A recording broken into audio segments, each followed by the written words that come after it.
এই ঠাকুরগাঁও এই জেলাতে প্রায় ৭,৫০০ মানুষের বিরুদ্ধে মিথ্যা মামলা হয়েছে এবং ১২ জন শহীদ হয়েছে।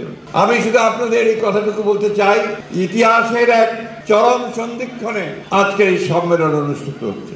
আমরা যখন দীর্ঘ ১৫ বছর মরণপণ সংগ্রাম করে, লড়াই করে, যুদ্ধ করে একটা গণতান্ত্রিক পরিবেশ পেয়েছি, ফ্যাসিস্ট সরকারকে বিদায় করতে পেরেছি, আমাদের অধিকারগুলোকে প্রতিষ্ঠিত করার সুযোগ পেয়েছি, এর মধ্যে আমাদের প্রায় ২,০০০ তরুণ কিশোর নেতা কর্মী প্রাণ দিয়েছে। আমাদের অসংখ্য প্রায় ৬০ লক্ষ মানুষের বিরুদ্ধে মিথ্যা মামলা হয়েছে। এই ঠাকুরগাঁও এই জেলাতে প্রায় ৭,৫০০ মানুষের বিরুদ্ধে মিথ্যা মামলা হয়েছে এবং ৭৫টা মামলা হয়েছে এবং ১২ জন শহীদ হয়েছে।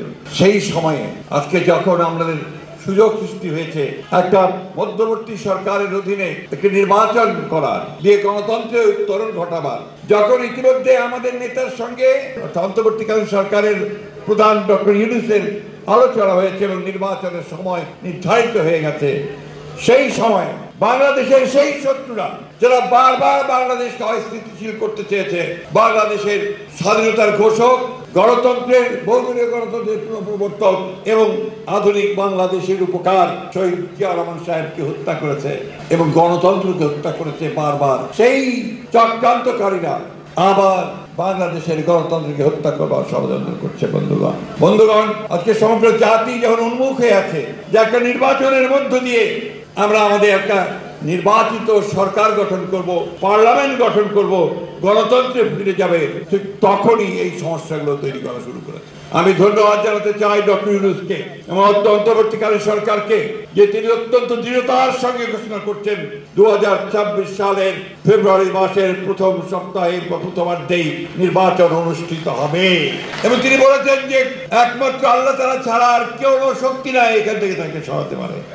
আমি সেই জন্য তাকে আন্তরিক ধন্যবাদ এবং কৃতজ্ঞতা জানাচ্ছি। আমি সেই সমস্ত রাজনৈতিক দলগুলোকেও ধন্যবাদ, কৃতজ্ঞতা জানাতে চাই যে যারা আজকে এই নির্বাচন প্রক্রিয়ার মাধ্যমে গণতন্ত্রের উত্তরণের পথকে বেছে নিতে চেয়েছেন। আর আহ্বান জানাতে চাই সেই সমস্ত রাজনৈতিক দলগুলোকে যারা আজকে ভুল করছেন এই চিন্তা করে যে তারা বিলম্ব করলে, নির্বাচনকে বিলম্বিত করলে, নির্বাচনকে বাধাগ্রস্ত করলে তারাও উপকৃত হবেন, বাংলাদেশের মানুষ উপকৃত হবে না। বন্ধুগণ, আমি সেই জন্যই বারবার করে বলছি, আবারও বলছি যে আমাদের যুদ্ধ শেষ হয়ে যায়নি।